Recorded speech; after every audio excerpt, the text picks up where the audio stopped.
വൈദ്യുതി ഊർജ്ജസ്വലമായ ലോകത്ത് ഇന്ന് താപവൈദ്യുതി യഥാർത്ഥത്തിൽ ബെഡ് റോക്കിലാണ്. ഇത് ആഗോളതലത്തിൽ ഏറ്റവും വലിയ ഊർജ്ജം ഉൽപ്പാദിപ്പിക്കുന്ന ഉറവിടമാണ്.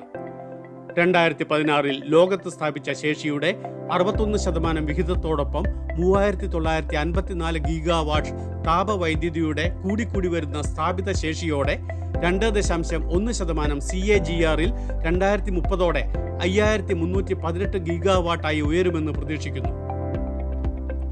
ഇന്ത്യയിലെ മൊത്തം സ്ഥാപിത ശേഷിയുടെ 344 ഗീഗാവാട്ടിൽ 63% ഫോസിൽ ഇന്ധനം അടിസ്ഥാനമാക്കിയുള്ള താപവൈദ്യുത നിലയങ്ങളിൽ നിന്നുള്ളതാണ്.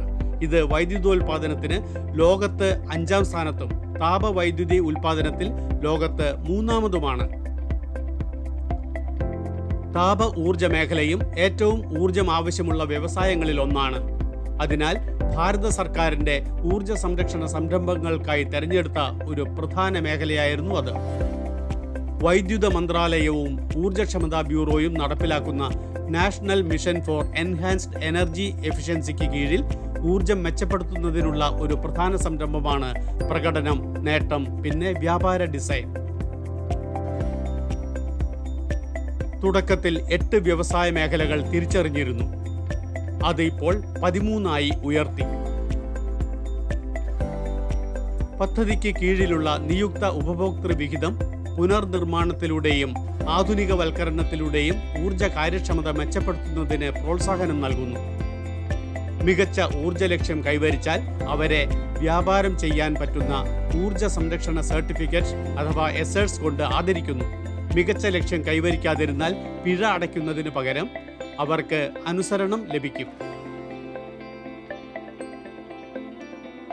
പാറ്റിന്റെ ആദ്യ സൈക്കിളിൽ വൈദ്യുതി മേഖലയിൽ നിന്നുള്ള 144 യൂണിറ്റുകൾ ഉൾപ്പെടുത്തിയിട്ടുണ്ട്. അവയ്ക്ക് 3.12 ദശലക്ഷം ടൺ എണ്ണയ്ക്ക് തുല്യമാണ്. അതിനുശേഷം ഞങ്ങൾ 3 സൈക്കിളുകൾ കൂടി, അതായത് പാറ്റ് സൈക്കിൾ 3, പാറ്റ് സൈക്കിൾ 4, സൈക്കിൾ 5 ആരംഭിച്ചു. വൈദ്യുതി മേഖലയിൽ നിർമ്മാണം നടത്തുന്ന 225 യൂണിറ്റുകൾ ഏകദേശം 289 ഗീഗാവാട്ട് സ്ഥാപിത ശേഷി കവർ ചെയ്യുന്നു. ഇത് ഇന്ത്യയിലെ മൊത്തം താപശേഷിയുടെ 90%. ഈ മേഖലയിൽ നിന്നുള്ള ഊർജ സംരക്ഷണത്തിനുള്ള സാധ്യത കണക്കിലെടുത്തുകൊണ്ടുള്ളതാണിത്. ഭാരത സർക്കാർ ഗൗരവമായി ഇത് മെച്ചപ്പെടുത്തുന്നതിനും പിന്നീട് ഊർജം ലാഭിക്കുന്നതിനും കാർബൺ ഉദ്വമനം കുറയ്ക്കുന്നതിനും വേണ്ടി വളരെ ശ്രദ്ധിക്കുന്നുണ്ട്. സർക്കാർ മുൻകൈ എടുത്തപ്പോൾ പഴയ ഊർജശേഷിയില്ലാത്ത പ്ലാന്റുകൾ അടച്ചുപൂട്ടാൻ തുടങ്ങി. എന്നിട്ട് ആധുനിക ഊർജ കാര്യക്ഷമമായ പ്ലാന്റ് ഉപയോഗിച്ച് മാറ്റിസ്ഥാപിച്ചു. പ്രക്രിയ വിപുലീകരിക്കുന്നതിനായി വൃത്തിയാക്കിയ കൽക്കരി ഉപയോഗം, dynamic call balancing, intelligence suits blowing സംവിധാനം, മാലിന്യ കൂമ്പാരങ്ങൾ സ്ഥാപിക്കൽ തുടങ്ങി നിരവധി മികച്ച സമ്പ്രദായങ്ങളും അവതരിപ്പിച്ചു. സ്ട്രീം ടർബൈൻ ഗ്യാസ് അധിഷ്ഠിത പ്ലാന്റുകൾ, നീരാവി ആഗിരണ യന്ത്രങ്ങൾ സ്ഥാപിക്കൽ, ബാധകമായ എല്ലാ മോട്ടോറുകളിലും പമ്പുകളിലും വേരിയബിൾ സ്പീഡ് ഡ്രൈവുകളുടെ ഉപയോഗം, ഓപ്റ്റിമൈസ് ചെയ്ത ബ്ലേഡ് കോണുകൾക്കൊപ്പം FRP ബ്ലേഡുമായി മെറ്റൽ ബ്ലേഡുകളുടെ മാറ്റിസ്ഥാപിക്കൽ, ബെൽറ്റ് ഡ്രൈവിന് പകരം ഡയറക്റ്റ് ഡ്രൈവ്, ഓപ്പൺ എയ്ഡ് റിംഗ് ഫ്രെയിമിലെ ന്യൂമാഫിലിൻ്റെ സക്ഷൻ മർദ്ദം ഓപ്റ്റിമൈസ് ചെയ്യുക, ഇടവിട്ട് പ്രവർത്തിക്കുന്ന ഹെഡ് ബ്ലോവറുകൾ സ്ഥാപിച്ചിരുന്നിടത്തെ പഴയതും റിവൈൻഡ് ചെയ്യുന്നതുമായ മെഷീനുകൾ മാറ്റി ഊർജ കാര്യക്ഷമമായ മോട്ടോർ സ്ഥാപിക്കുക എന്നിവയെല്ലാം ചെയ്തു. കൂളിംഗ് പമ്പ് സ്വിച്ച് ഓഫ് ചെയ്യുകയും ജലത്തിന്റെ ഗുരുത്വാകർഷണം ഉപയോഗിക്കുകയും ചെയ്തു. ഈ പ്രക്രിയയിലൂടെ ഞങ്ങൾ ഏകദേശം 147 ടൺ ലാഭിച്ചു. ഇത് ഞങ്ങളുടെ ഏറ്റവും വലിയ നേട്ടമാണ്. ഊർജ കാര്യക്ഷമതയുടെ കാര്യത്തിൽ ഞങ്ങൾ നിരവധി സംരംഭങ്ങൾ നടത്തിയിട്ടുണ്ട്. അവയിൽ ഏറ്റവും ശ്രദ്ധേയമായവയാണ് ഘട്ടം 2 യൂണിറ്റുകളിലെ മറ്റ് 28% ഈക്കോ കൽക്കരി വികിരണം. ഇത് ബോയിലറുകളിൽ ഏകദേശം 1% കാര്യക്ഷമത മെച്ചപ്പെടുത്തുന്നതിന് കാരണമായി. അപ്പോൾ ഞങ്ങൾ എയർ കണ്ടീഷനിങ്ങിനായി ഈ ഫ്ലൂ ഗ്യാസ് അധിഷ്ഠിത വാമ്പും അവതരിപ്പിച്ചു.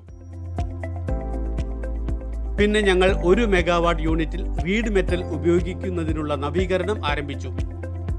ഇപ്പോൾ ഞങ്ങൾ ഈ ഊർജ കാര്യക്ഷമമായ മോട്ടോറുകളിൽ പ്രവർത്തിച്ചുകൊണ്ട് മിക്കവാറും എല്ലാ CHP ഡ്രൈവുകളിലും ഇൻസ്റ്റാൾ ചെയ്തു വരികയാണ്. ഞങ്ങൾക്ക് VFD സ്റ്റേജ് 1 ഗ്രാഫോമെട്രിക് ഫീവറും ഞങ്ങളുടെ യൂണിറ്റ് 7 ID ഫാനും ഉണ്ടാകുന്നുണ്ട്. All these has led to എല്ലാം ഏകദേശം 150 ദശലക്ഷം യൂണിറ്റ് വരെ ഊർജ സംരക്ഷണത്തിന് കാരണമായി. വിജയത്തിന്റെ ആവേശത്തിൽ വൈദ്യുതി മന്ത്രാലയവും BEEയും 8.869 million ton, 1.06 million ton, 0.6998 million ton, PAT cycle 2ലും 8ലും 0.531 മില്യൺ ടൺ എന്നിങ്ങനെ കൂടുതൽ ലക്ഷ്യങ്ങൾ നിശ്ചയിച്ചിട്ടുണ്ട്. എങ്കിലും കൂടുതൽ മേഖലകൾ പദ്ധതിയിൽ ഉൾപ്പെടുത്തി വരികയാണ്. പാറ്റ് ഊർജ ഉപഭോഗം കുറയ്ക്കുവാനും പാരിസ്ഥിതിക ആഘാതം കുറയ്ക്കുവാനും ആരോഗ്യമുള്ളതും ഊർജ്ജസ്വലവും കൂടുതൽ ഊർജ്ജക്ഷമതയുള്ളതുമായ ഭാരതത്തിനായി മാതൃഭൂമിയെ പുനരുജ്ജീവിപ്പിക്കാൻ സഹായിക്കുന്ന ഒരു മുൻനിര സംരംഭമാണിത്.